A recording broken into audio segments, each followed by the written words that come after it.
A dream is the most private thing under heaven. It is locked inside your skull, no door and no window. No one else can get in, and you cannot carry it out.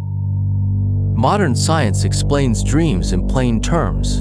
They are nothing but electricity, fired off by the brain at night. You wake, and they scatter, leaving nothing behind. Yet over 800 years ago in the Southern Song, there was one strange case.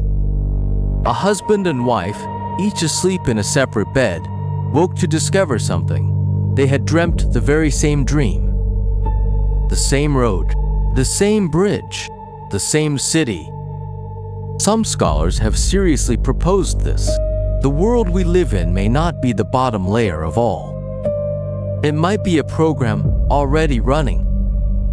And if that were so, could a dream be a logam gone wrong? This case is recorded in the Yijian Zhi.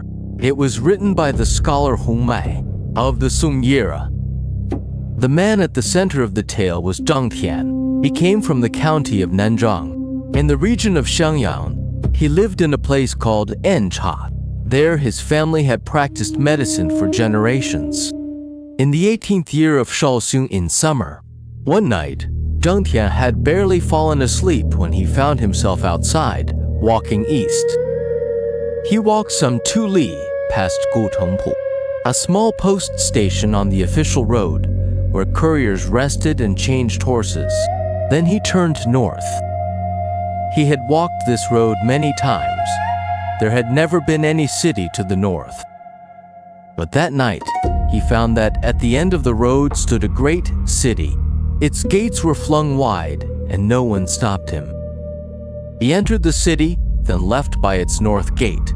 Before him lay a stream, and over the stream stood a high bridge. The bridge was packed with people, and the water beneath it was packed with people too. They waded back and forth, woven thick as cloth, none of them looking at one another, as if rushing to a destination or reporting for work. From the bridge, Zhang Tian caught sight of his wife, Lady Zheng. She too was down in the water, wading toward the bank. He wanted to call out to her, to chase after her and walk beside her, but in a single blink, she was gone. Farther on stood yet another city. Its gate was jammed with countless people streaming in, line after line. The crowd swept Zhang Tian through the gate. He turned and asked the gatekeeper, "What district is this?" The gatekeeper answered in a single word, "The city of Yanluo." And Zhang Tian understood at once. He was already dead. Grief and terror seized him. He wanted to turn and flee, but his legs would not obey, and they carried him forward with the crowd, step by step. To this day, he could not say why he kept walking deeper in, as if something else were moving his legs for him. The first gate had 3 bays, 100 paces on. The second gate had 5, its doors painted in gold leaf and bright colors that dazzled the eye. Deeper still stood a third gate, even more richly adorned. Beneath the covered corridors on either side, office after office stood in a row, each tending to its own affairs. Dead center rose a great hall, so tall one had to crane back to see it clear. A yellow curtain hung before it. Zhang Tian walked and looked. This place was not the hell of legend. It resembled a government office. In fact, the grandest, most rule-bound office he had ever seen in his life. He shuffled to a doorway under the east corridor and peered in. The room was full of men, all with caps bound and sashes tied, in robes of crimson or of purple. He stepped forward and bowed. No one acknowledged him. Not an eyelid lifted. Only one man, in a crimson robe, glanced up at him and gave a faint nod. Zhang Tian stood there and stood for a long while. The man in crimson seemed to take pity on him and nudged a brick toward him with his toe. "Sit here." He had barely sat down when he looked up, and suddenly there, outside the door, stood his wife, Lady Zheng. The two of them, separated by a single threshold, exchanged a glance. Neither spoke, neither took a step toward the other.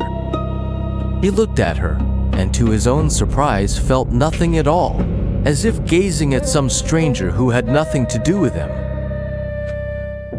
The yellow curtain above the hall stirred.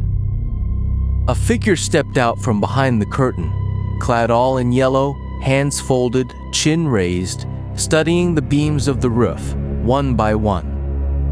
His steps were exceedingly slow, as if turning something over in his mind. He looked for a long time, then turned and went back in. Zhang Tian whispered. What office is that? The man in crimson waved him off, pressing his voice to the lowest whisper. The Lord of Yanluo. Zhang Tian was struck dumb. Then he murmured, In the temples of the living world, the king of Yama is never painted like this. This one, though, he looks exactly like Yijian Zhi, the deity enshrined in the Taoist temples. Before he could finish, the curtain above rolled up, and a voice called down from within, Bring up the case files. and every clerk in the courtyard broke into a run. They dragged up a great crowd of prisoners. Some were thrown into cells on the spot. Some clamped in cangs and questioned, while others were asked a few words and let go at once. Batch after batch, it went on for a full 2 watches. And in the midst of it all, Zhang Tian saw from the doorway, far off, his wife, led among the prisoners, and publicly given 20 blows of the rod. What she had done, no one said, and he had nowhere to ask. He sat where he was, shaken and aching, tears streaming down, yet he did not move. The strange thing is this: from beginning to end, the thought of rushing out to her never once arose in him. The curtain fell again. The clerks returned to their rooms, loosened their outer robes, and sat or lay about. The man in crimson pointed at Zhang Tian and said to his colleagues, This man has done no wrong. Why not let him go home? No one in the room answered. He asked again. At last someone replied lazily, If you wish to let him go, then let him go. Why ask us? Another man rolled over and said something that mattered.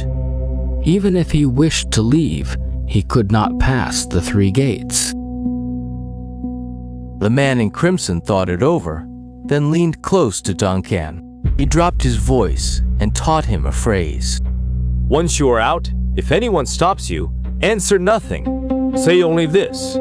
司礼令换玉子. It means, the warden of this bureau bids me summon the jailer.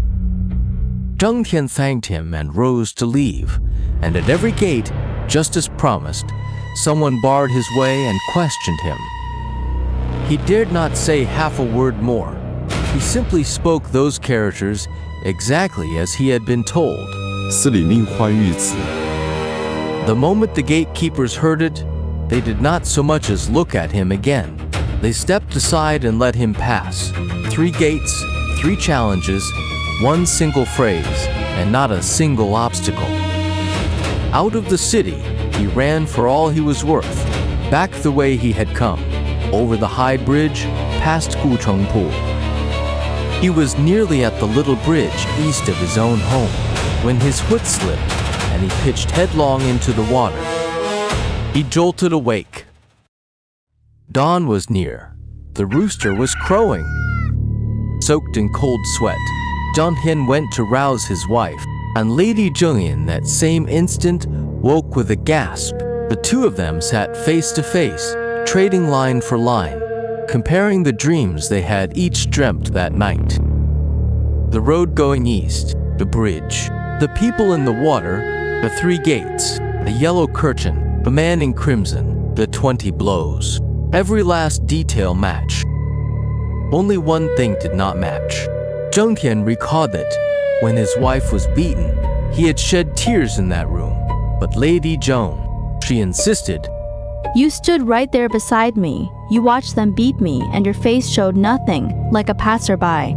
With a heart like that, what use is this marriage? From that day on, the couple slept in separate rooms.